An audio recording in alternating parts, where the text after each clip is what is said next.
নমস্কাৰ সকলোকে information centre আসামৰ আন এটা গুৰুত্বপূৰ্ণ ভিডিঅ'লৈ স্বাগতম জনাইছোঁ। বন্ধুসকল, আজি এই ভিডিঅ'টোৰ জৰিয়তে আপোনালোকলৈ কেইবাটাও গুৰুত্বপূৰ্ণ আৰু ভাল খবৰ লৈ আহিছোঁ। অসমৰ মাননীয় মুখ্যমন্ত্ৰী ডক্টৰ হিমন্ত বিশ্ব শৰ্মাই কেইবাটাও গুৰুত্বপূৰ্ণ ঘোষণা কৰিলে। এই ঘোষণাকেইটাৰ ভিতৰত অংগনবাড়ী কেন্দ্ৰ, LP স্কুল সন্দৰ্ভত কি ক'লে শুনিব পাৰিব। লগতে আৰু কেইবাটাও গুৰুত্বপূৰ্ণ ঘোষণা আছে, সেই ভিডিঅ'টো স্কিপ নকৰি শেষলৈকে চাব আৰু লগতে ভিডিঅ'টো ভাল লাগিলে লাইক এটা কৰাৰ লগতে শ্বেয়াৰ কৰি দিব। থকাৰ সময়ত আমি স্কুলখনত যাম যে গাঁৱৰ LP স্কুলখনত ডেস্ক বেঞ্চ আছে নে নাই, লাইট আছে নে নাই। অংগনবাড়ী কেন্দ্ৰটোত যাম যে অংগনবাড়ী কেন্দ্ৰটোৰ অৱস্থা খুব বেয়া, ইয়াক আমি বনাব লাগিব। আৰু আমাৰ লগত প্ৰায় ৫,০০০ চিলেক্টেড গভৰ্ণমেণ্ট অফিচাৰে ৭খনকৈ গাঁৱত যাব। 5,000 চিলেক্টেড গভৰ্ণমেণ্ট অফিচাৰে গাঁৱত যাব আৰু সেই 15 দিন আমি আমাৰ গোটেই চৰকাৰখন আমি গাঁৱলৈকে লৈ যাম। আজি আমাৰ কেবিনেটত আৰু এটা সিদ্ধান্ত হৈছে যে মাহত যিসকলে 100 ইউনিটতকৈ কম ইলেক্ট্ৰিচিটি খৰচ কৰে, অৰ্থাৎ আমি যিটো এক প্ৰকাৰ ক'ব গ'লে আমাৰ প্ৰায় 50 লাখ গ্ৰাহক আছে যাৰ মাহত ইলেক্ট্ৰিচিটি তেওঁলোকে 100 ইউনিটতকৈ তলত খৰচ কৰে, তেওঁলোকৰ যাতে বিদ্যুতৰ বিল আমি কিছু হ'লেও সকাহ দিব পাৰোঁ, সেইকাৰণে সকলো তেনে পৰিয়ালক 4টাকৈ আমি LED বাল্ব দিব খুজিছোঁ, যাতে LED বাল্বৰ জৰিয়তে তেওঁলোকে বিদ্যুতৰ কনজাম্পশ্যন কমাব পাৰে আৰু তেওঁলোকৰ বিদ্যুতৰ বিলতো কিছু ৰাহি হ'ব পাৰে। আৰু এইটো ইলেক্ট্ৰিচিটি বোৰ্ডে ইয়াক ক্ৰয় কৰিব আৰু ক্ৰয় কৰি আমাৰ কনজিউমাৰসকলক তেওঁলোকে বিতৰণ কৰিব। চৰকাৰে সাধাৰণ ৰাইজৰ ওপৰত বিদ্যুতৰ বৰ্ধিত মূল্য জাপি নিদিয়াকৈ ৰাজ্য চৰকাৰৰ বাজেটৰ পৰা অসম ইলেক্ট্ৰিচিটি কৰ্পোৰেশ্যনক 265 কোটি টকা দিয়াৰ বাবে সিদ্ধান্ত লৈছে, যাতে বিভিন্ন উৎসত বিদ্যুৎ কিনাৰ বাবদ টকা পইচা বেছি দিয়াৰ পিছতো সেই বিল যাতে আমি ৰাইজৰ ওপৰত জাপি নিদি আমি ৰাইজক সকাহ দিব পাৰোঁ, সেইকাৰণে কেবিনেটে আজি ইলেক্ট্ৰিচিটি বোৰ্ডলৈকে 265 কোটি টকাৰ এটা ৰাজ সাহায্য আগবঢ়াইছে। এই ৰাজ সাহায্য নবঢ়ালে আমি মানুহৰ ওপৰত বা জনসাধাৰণৰ ওপৰত আৰু 50 পইচা অধিক বিদ্যুতৰ বোজা জাপি দিবলগীয়া হ'লহেঁতেন। আৰু কৰিম আমাৰ বসুন্ধৰা আঁচনিটোৰ সফল ৰূপায়ণৰ কাৰণে মাটিৰ যিবিলাক ক্লাছিফিকেশ্যন আছে, ফৰিং, হাওধালি, মীনক্ষেত্ৰ, বাওতলি, বিভিন্ন ধৰণৰ নাম আছে, যিবোৰ নামৰ দ্বাৰা মণ্ডলসকলে সাধাৰণ মানুহক এটা গুমৰাহ কৰি থাকে বুলি ক'ব পাৰি, যে আপোনাৰ মাটিটো জলাতক, আপোনাৰ মাটিটো ফৰিং, এই ধৰণে যিবিলাক পুৰণা ক্লাছিফিকেশ্যনৰ সুযোগ লৈ তেওঁলোকে সাধাৰণ মানুহক ডাইভাৰ্ট কৰে। সেইকাৰণে এইবাৰ আমি ক্লাছিফিকেশ্যনবিলাক খুব সুন্দৰ আধুনিক শব্দৰে আমি তাক নতুনকৈ কৰিব খুজিছোঁ, কিন্তু অহা কেবিনেটত ইয়াক আমি ঠিক তেনেকৈ আজি আমাৰ যিটো গুৱাহাটী ৱাটাৰ ছাপ্লাই স্কিম আছিলে, যিটো south Guwahati water supply scheme বুলি আমি কওঁ, যিটো মালিগাঁও, পাণ্ডু, আমাৰ বৰ্ষাপাৰা, ফটাশিলামবাৰী এই অঞ্চলটোত হৈ আছিলে, কিন্তু গেমনক আমি আধাতে কামটোৰ পৰা আমি বিদায় দিছিলোঁ। এই কামটো সম্পূৰ্ণ কৰাৰ বাবে L&Tক টেণ্ডাৰ প্ৰচেছৰ জৰিয়তে আমি দিবৰ বাবে সিদ্ধান্ত লৈছোঁ, যাতে তেওঁলোকে অৱশিষ্ট কামখিনি ক্ষিপ্ৰতাৰে শেষ কৰিব পাৰে। আৰু এই গোটেই আঁচনিটো GMDৰ পৰা আমি আনি জল বোৰ্ডক দিয়াৰ বাবে সিদ্ধান্ত লৈছোঁ, কাৰণ GMDত যিহেতু এনেকুৱা স্পেচিফিক ইঞ্জিনিয়াৰ নাই, তেওঁলোকে কামবোৰ কৰিব নোৱাৰিব। সেইকাৰণে আঁচনিখন আমি গুৱাহাটী জল বৰ্ডক দিবৰ বাবে সিদ্ধান্ত লৈছোঁ। আজি এটা কেবিনেটে গুৱাহাটীৰ নলা নৰ্দমাসমূহ পৰিষ্কাৰ কৰি ৰখাৰ স্বাৰ্থত আৰু পলিউশ্যনৰ ক্ষেত্ৰত এটা পলিউশ্যন ৰোধৰ ক্ষেত্ৰত এটা ডাঙৰ সিদ্ধান্ত গ্ৰহণ কৰিছে। সেইটো হ'ল যে এতিয়াৰ পৰা অসমত আমি ৱাটাৰ বটল 1 লিটাৰতকৈ যিবিলাক তলৰ চাইজ আছে সেইবিলাক আমি বেন কৰাৰ বাবে সিদ্ধান্ত লৈছোঁ। অৰ্থাৎ যদি 200 মিটাৰৰ পেকেট হয়, 500 মিটাৰৰ বটল হয়, 750 বটল হয়, সেইবিলাক তেওঁলোকে 2 অক্টোবৰৰ পৰা বন্ধ কৰিব লাগিব। আমি 2 অক্টোবৰলৈকে সময় দিছোঁ। কাৰোবাৰ যদি ষ্টকত আছে তেওঁলোকে বিক্ৰী কৰি দিয়ক বা অসমৰ বাহিৰলৈকে পঠাই দিয়ক। কিন্তু অসমত 2 অক্টোবৰৰ পৰা 1 লিটাৰতকৈ সৰু বটল তেওঁলোকে বিক্ৰী কৰিব নোৱাৰিব, 1 লিটাৰ এণ্ড এবভ। আৰু অহা বছৰ 2 অক্টোবৰত আমি 1 লিটাৰৰ বটলবিলাকো পেকেটো আমি বন্ধ কৰি দিম। তেতিয়া 2 লিটাৰতকৈ তেওঁলোকে তলতহে তেওঁলোকে উৎপাদন কৰিব পাৰিব। অৰ্থাৎ বজাৰত এই বছৰ 2 অক্টোবৰৰ পৰা 500 মিলিমিটাৰ, 200 মিলিমিটাৰ, 250 মিলিমিটাৰ, 750 মিলিমিটাৰৰ যিমানবিলাক আমাৰ বটল আছে সেইবিলাক বন্ধ হৈ যাব। 1 লিটাৰ চলিব। কিন্তু নেক্সট বছৰ 1 লিটাৰ 900 মিলিলিটাৰলৈকে চলিব নোৱাৰিব, 1.9 লিটাৰলৈকে চলিব নোৱাৰিব।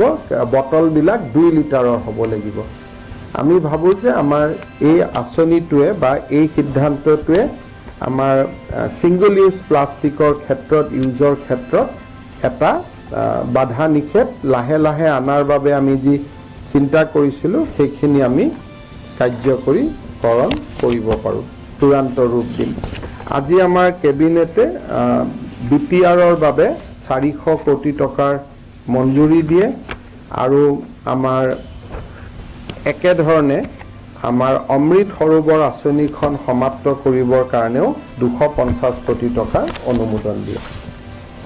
এতিয়া যদি কেবিনেট ডিচিশ্যন কেইটাৰ ওপৰত আপোনালোকৰ কিবা সুধিবলগীয়া আছে, আপোনালোকে যদি জানিব লগা আছে ক'ব পাৰে। আৰু আমি তিনিচুকীয়াত বডোচা কলাক্ষেত্ৰ এখন নিৰ্মাণৰ বাবেও আজি 45 বিঘা মাটি আমি আবণ্টন দিছোঁ।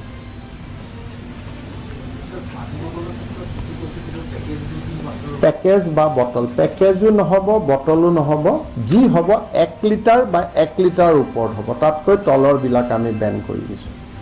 আৰু মৰাণ জনগোষ্ঠীয় লোকসকলে বহুদিনৰ পৰা এখন বডোচা সমন্বয় ক্ষেত্ৰ বনাবৰ কাৰণে আমাক দাবী কৰি আছিল আৰু শুকান পুখুৰী চাহ বাগিচাৰ মাটি তেওঁলোকে তাৰ বাবে বিচাৰিছিলে।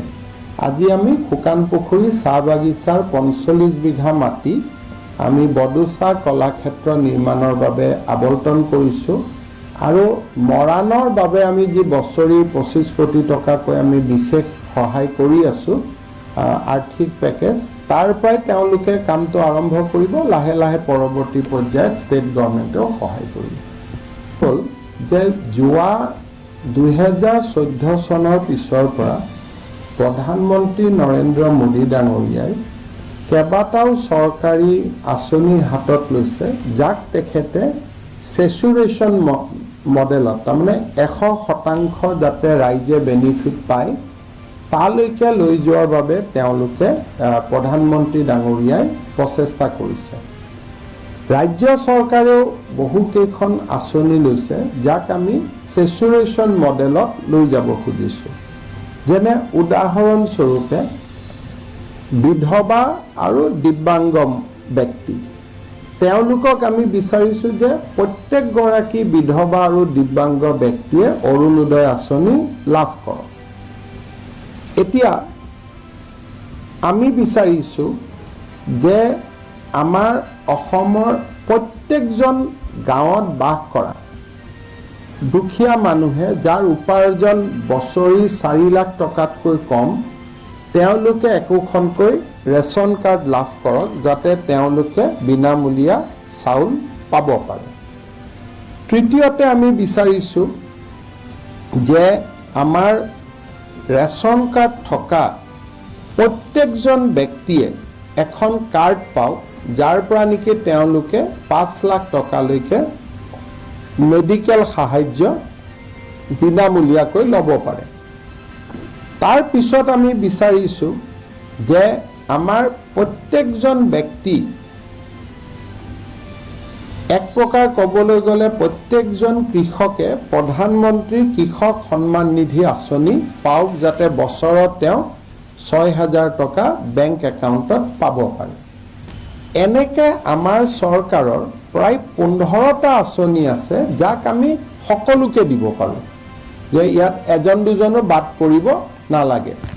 কিন্তু আমি গাঁৱত যেতিয়া যাওঁ তেতিয়া মানুহে কয়, বাবা মই ৰেচন কাৰ্ড নাই, বাবা মই বিধৱা, মই অৰুণোদয় পোৱা নাই, মই দিব্যাংগ ব্যক্তি, মই অৰুণোদয় পোৱা নাই।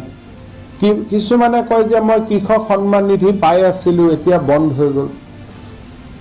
চ' এনেকৈ ওজৰ আপত্তি আমাৰ থাকে। দ্বিতীয়তে আমি চৰকাৰে কিছুমান আঁচনি লৈছোঁ যে গাঁৱৰ আমাৰ LP স্কুলখন সুন্দৰ হ'ব লাগে, যে এটলিষ্ট ক্লাছৰুম থাকিব লাগে, ডেস্ক বেঞ্চ থাকিব লাগে, অংগনবাদী কেন্দ্ৰত আমাৰ লাইট থাকিব লাগে, স্কুলত আমাৰ লাইট থাকিব লাগে। 500তকৈ যদি অধিক জনসংখ্যা আছে গাঁৱত ৰাস্তাটো থাকিব লাগে, সকলো গাঁৱতে বিজুলী বাতিৰ পোহৰ পাব লাগে, সকলোকে আমি উজ্বলাৰ জৰিয়তে গেছৰ কানেকশ্যন দিব লাগে। এই কথাখিনি আমি বহুত সময়ত কৈ আছোঁ আৰু বহুত মানুহ উপকৃত হৈছে। কিন্তু আমি এইটো কথা নাজানো যে সেইজন ব্যক্তিলৈকে উপকৃত হৈছে নে নাই। উপকৃত হ'লে নহ'ব যে এখন গাঁৱত যাতে এজনো বিধৱা মানুহে অৰুণোদয় নোপোৱাকৈ নাথাকে, এখন গাঁৱত এজনো ব্যক্তি যাতে ৰেচন কাৰ্ড নোপোৱাকৈ নাথাকে, যাতে কোনেও আৰু নকয় যে চাউলৰ দাম বাঢ়িছে বুলি। সকলোৰ হাততে ৰেচন কাৰ্ড থাকিব, যাতে ফ্ৰী ৰেচন পাব। কোনো এজন কৃষকে নকয় যে মোৰ খেতি কৰিব টকাৰ অসুবিধা হৈছে, সকলো কৃষকৰ বেংক একাউণ্টত 6,000 টকা যাব লাগে। কোনো এজন বৃদ্ধই যাতে নকয় যে বাবা মই পেঞ্চন পোৱা নাই। এতিয়া এই কথাখিনি আমি কেনেকৈ নিৰূপণ কৰিম? তাৰ বাবে আমি এটা আজি কাৰ্যসূচী অনুমোদন কৰিছোঁ যে ছেপ্টেম্বৰ মাহত 15 দিন অসম চৰকাৰখনে গোটেই গাঁৱত থাকিব। ছেপ্টেম্বৰ মাহত আমাৰ সকলো মন্ত্ৰীয়ে 15খনকৈ গাঁৱত ৰাতি থাকিব। চাৰ্কিট হাউচ IB নহয়, আমি 15খনকৈ গাঁৱত আমি থাকিম। মুখ্যমন্ত্ৰীও 15খন গাঁৱত থাকিব। আৰু আমি গাঁৱত তালিকালৈ মানুহক সুধিম যে সকলোৱে ৰেচন কাৰ্ড পাইছেনে নাই। যিকেইজনে ক'ব আমি ৰেচন কাৰ্ড পোৱা নাই, তেওঁলোকৰ নাম আমি লিখি আনিম, তেওঁলোকক আমি ৰেচন কাৰ্ড দি দিম। বোলে গাঁৱৰ কোনগৰাকী বিধৱা মানুহে অৰুণোদয় পোৱা নাই, বোলে মই পোৱা নাই। বোলে গাঁৱৰ কোনগৰাকী মানুহে প্ৰধানমন্ত্ৰী বা মুখ্যমন্ত্ৰীৰ আয়ুষ্মান অসম বা আয়ুষ্মান ভাৰত পোৱা নাই, বোলে মই পোৱা নাই। বোলে কোনগৰাকী কৃষকে কৃষক সন্মান নিধি পোৱা নাই, বোলে মই পোৱা নাই। 15 ছেপ্টেম্বৰৰ পৰা 30 ছেপ্টেম্বৰো হ'ব পাৰে। আমাৰ ট্ৰি প্লেণ্টেশ্যনৰ দিন এটা ঠিক কৰিব লগা কাৰণে আজি আমি ডেটটো কৰা নাই, কাৰণ আমাৰ এদিন ট্ৰি প্লেণ্টেশ্যন আছে, 1 কোটি গছ পুলি ৰোৱা, সেই কাৰ্যসূচীটো আছে। কিন্তু ছেপ্টেম্বৰ মাহৰ 15টা দিন সমগ্ৰ চৰকাৰখন গাঁৱত থাকিব। আৰু প্ৰত্যেকখন গাঁৱত ৰাস্তা আছেনে নাই? বহুত মানুহে কয়, আপোনালোকেও টিভিত দেখুৱাই থাকে যে ৰাস্তা নাই। আমি বহুত সময়ত ৰাস্তা দি আছোঁ, অথচ মানুহৰ তাত ৰাস্তা নাই। কোনোবা গাঁৱত এখন দলং খুব প্ৰয়োজন, গাঁওখনত আমি দলং বনোৱা নাই, অথচ আমি গুৱাহাটীতে পইচা দি গৈ আছোঁ। অথচ এখন দলঙে মানুহৰ জীৱন পৰিৱৰ্তন কৰি পেলাব পাৰে। কোনোবা গাঁৱত আমি দাবী কৰি আছোঁ যে আমি ইলেক্ট্ৰিচিটি সকলো গাঁৱতে দিছোঁ, কিন্তু তাত ইলেক্ট্ৰিচিটি যোৱাই নাই। গতিকে যিখিনি আমি দাবী কৰি থাকোঁ, সেই দাবী কৰা কথাখিনি বোলে যি গাঁৱতে 500 মানুহ আছে তাতে আমি ৰাস্তা বনাইছোঁ, কিন্তু বনাইছোঁ নে নাই আমিতো নাজানো। গতিকে এটা হ'ল ব্যক্তিগত চেচুৰেশ্যন, এটা হ'ল ভিলেজ চেচুৰেশ্যন। ব্যক্তিগত আমি 15টা আঁচনি আমাৰ আছে যি প্ৰত্যেকে পাব লাগে। প্ৰত্যেকে মানে all widow should get a Orunodoi. এটা পাইছে নে নাই? বহুত গাঁৱতো দুখীয়া মানুহ লিষ্ট বনাওঁতে নাপায়। গতিকে চৰকাৰী নিৰ্দিষ্ট দ্য বেষ্ট গভৰ্ণমেণ্ট অফিচাৰ আমি চিলেক্ট কৰিম, যি 5,000 ইঞ্জিনিয়াৰো হ'ব পাৰে, ডাক্তৰো হ'ব পাৰে, ACSও হ'ব পাৰে, টিচাৰো হ'ব পাৰে। 5,000 যি আমাৰ বেষ্ট গভৰ্ণমেণ্ট অফিচাৰ আছে তেওঁলোকক আমি 4 বা 5খনকৈ গাঁও দিম। মন্ত্ৰী, MLA, MP বিৰোধী পক্ষই যোগ দিলে যোগ কৰিব পাৰিব, কোনো তাত আমি পলিটিকেল কৰা নাই। আমি ইয়াতে 15খনকৈ ল'ম ৰাজনীতি কৰা ব্যক্তিসকলে, যিখিনি আমি, আৰু ইয়াত চিফ ছেক্ৰেটাৰীও এদিন গাঁৱত থাকিব, তেওঁ 3 দিন পাব। যিকোনো প্ৰিন্সিপাল ছেক্ৰেটাৰী গাঁৱত থাকিব, তেওঁ 3 দিন পাব। প্ৰথমবাৰৰ বাবে গাঁৱত ইমান অফিচাৰ ৰাতি থাকিব, আৰু ৰাতি নাথাকাকৈ কোনো আহিব নোৱাৰে, কোনো IBত থাকিব নোৱাৰিব, কোনো বাংলোত থাকিব নোৱাৰিব, গাঁৱৰ ৰাইজে য'ত ৰাখে তাতে থাকিব। আৰু আমি 15 দিন আমাৰ কাৰণে, অফিচাৰৰ কাৰণে 3 দিন। আৰু অল 28,000 চেঞ্চাছ ভিলেজ, ৰেভিনিউ ভিলেজটো মই কোৱা নাই কিয়, বড়ো বা কাৰ্বি আংলঙত ৰেভিনিউ ভিলেজৰ সমস্যা আছে, কিন্তু চেঞ্চাছ ভিলেজ চবতে আছে। গতিকে আমি চেঞ্চাছ ভিলেজত আমি টাৰ্গেট কৰিছোঁ ইউনিট হিচাপে। আৰু মই ভাবোঁ যে এই কামখিনি কৰিলে বহুত ৰাইজৰ উপকাৰ হ'ব, আৰু নেক্সট 3 বছৰ বা 2.5 বছৰ আমাৰ চৰকাৰৰ প্লেনিং প্ৰচেছটোকো আমি ঠিক কৰিব পাৰিম। যে ৰাস্তা এখন MLA লিষ্ট লৈ আহিছে, আমি এপ্ৰুভ কৰি দিছোঁ, কিন্তু ডাঙৰ গাঁৱৰ ৰাস্তাটো হোৱাই নাই, হৈছে যদিও বেয়া হৈ আছে। গতিকে সকলো ডিপাৰ্টমেণ্টৰে ৱেব পৰ্টেল থাকিব, তাতে তেওঁলোকে যিখিনি ইনভেষ্টিগেটৰ হ'ব, যেনেকৈ আমি গুণোৎসৱ কৰোঁ, ৰিপৰ্টটো তেওঁলোকে থ্ৰু IT দি দিব। আমি ইয়াতে ডাউনলোড কৰিম যে অমুক কেইজন বৃদ্ধ মানুহে বৃদ্ধ পেঞ্চন পোৱা নাই, অমুক কেইজন বিধৱাই অৰুণোদয় পোৱা নাই, অমুক কেইজন ব্যক্তিয়ে ৰেচন কাৰ্ড পোৱা নাই। তেনেকৈ আমি 15টা আমি পইণ্ট ঠিক কৰিম য'ত আমি দিব পাৰোঁ, এজনো বাদ নপৰাকৈ। আৰু গাঁৱৰ 15টা পইণ্ট ঠিক কৰিম যে এইখিনি বস্তু গাঁৱত আছে নে নাই। এই এটা আমি উদ্ভাৱনী আঁচনি এটা আমি ল'ব খুজিছোঁ, আৰু 5,000 to 6,000 গভৰ্ণমেণ্ট অফিচাৰ ইনভলভ হ'ব, আমি সকলো ইনভলভ হ'ম। আৰু ইভেন মুখ্যমন্ত্ৰীও 15 দিন 15 ৰাতি গাঁৱতে থাকিব লাগিব। নাই নাই, মুখ্যমন্ত্ৰী এখন গাঁৱত যাব, নাই সেইটোৰ লগত যিটো আমি মাহটোৰ ভিতৰত 15 দিন হ'ব। গতিকে কণ্টিনিউৱাছ কৰিলেতো গভৰ্ণমেণ্টৰ কাম নষ্ট হৈ যাব। গতিকে 15 দিন আমি কৰি ল'ম। যদি আমি 15 ছেপ্টেম্বৰৰ পৰা 15 অক্টোবৰ কৰোঁ, তাৰ মাজত 15 দিন। যদি 1 ছেপ্টেম্বৰৰ পৰা 30 ছেপ্টেম্বৰ কৰোঁ, তাৰ মাজত 15 দিন। মন্ত্ৰী আৰু মুখ্যমন্ত্ৰী 15 দিন, MLA সকলৰ বাবে 7 দিন, MPৰ বাবে 7 দিন, চৰকাৰী অফিচাৰৰ বাবে 3 দিন। কিন্তু ফৰ্ম এখনেই হাতত থাকিব, যিখন ফৰ্ম থাকিব সেইখন এখনেই থাকিব, কিন্তু গভৰ্ণমেণ্ট অফিচাৰ এজন 15 দিন থাকিলে বাকী ৰাইজৰ ক্ষতি হ'ব। ভিডিঅ'টো সম্পূৰ্ণ চোৱাৰ বাবে ধন্যবাদ। ভিডিঅ'টো ভাল লাগিলে অনুগ্ৰহ কৰি লাইক এটা কৰাৰ লগতে শ্বেয়াৰ কৰি দিব। ধন্যবাদ।